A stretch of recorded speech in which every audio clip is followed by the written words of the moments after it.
วันที่21มังกร2026ได้มีกองประชุมวิชาการคะแนนคุ้มครองการบัญชีทั่วประเทศประจำปี2025และทิศทางแผนการประจำปี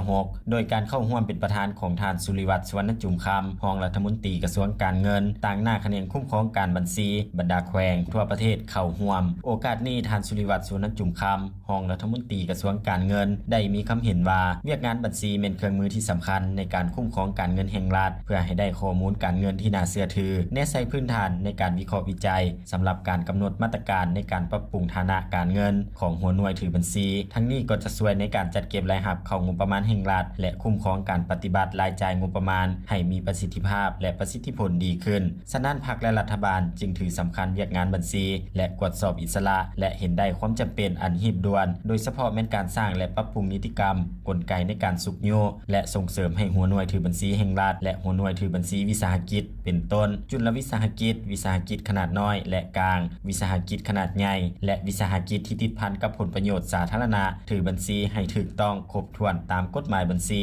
และปฏิบัติตามกฎหมายกวดสอบอิสระและระเบียบการที่เกี่ยวข้องพร้อมนั้นยังต้องได้คุ้มครองติดตามกวดกาประเมินและดัดสมบรรดาวิสาหกิจบัญชีและวิสาหกิจกวดสอบให้ปฏิบัติกฎหมายและนิติกรรมใต้กฎหมายอย่างเคร่งครัดพร้อมนั้นยังได้เสนอบางคำถามสำคัญเพื่อเป็นพื้นฐานในการค้นคว้าแลกเปลี่ยนคำคิดเห็นให้แก่ผู้แทนเข้าร่วมกองประชุมพร้อมนี้ท่านปอนางพิรณีพิษสมัยรองหัวหน้ากรมคุ้มครองการบัญชีได้ผ่านบทสรุปย่อการจัดตั้งปฏิบัติเวียกงานบัญชีและกวดสอบอิสระประจำปี2025และทิศทางแผนการปี2026โดยได้ยกให้เห็นผลสำเร็จอย่างเป็นรูปธรรมในหลายด้านในบรรดาหน้าเวียกจุดสูมสำคัญต่างๆเป็นต้นเวียกงานการหันเป็นทันสมัยเห็นว่าสำเร็จการนำใช้ระบบทันสมัยเข้าในเวียกงานการคุ้มครองการบัญชีต่างๆเฮ็ดให้การคุ้มครองบัญชีแต่ละขั้นแต่ละท้องถิ่นหาศูนย์กลางมีความสะดวกว่องไวโปร่งใสสามารถกวดสอบได้กองประชุมในครั้งนี้จะได้สรุปตีราคาผลสำเร็จและใจแยกให้เห็นข้อสะดวกและข้อคงค้างในการจัดตั้งปฏิบัติเวียกงานคุ้มครองการบัญชีและกวดสอบอิสระ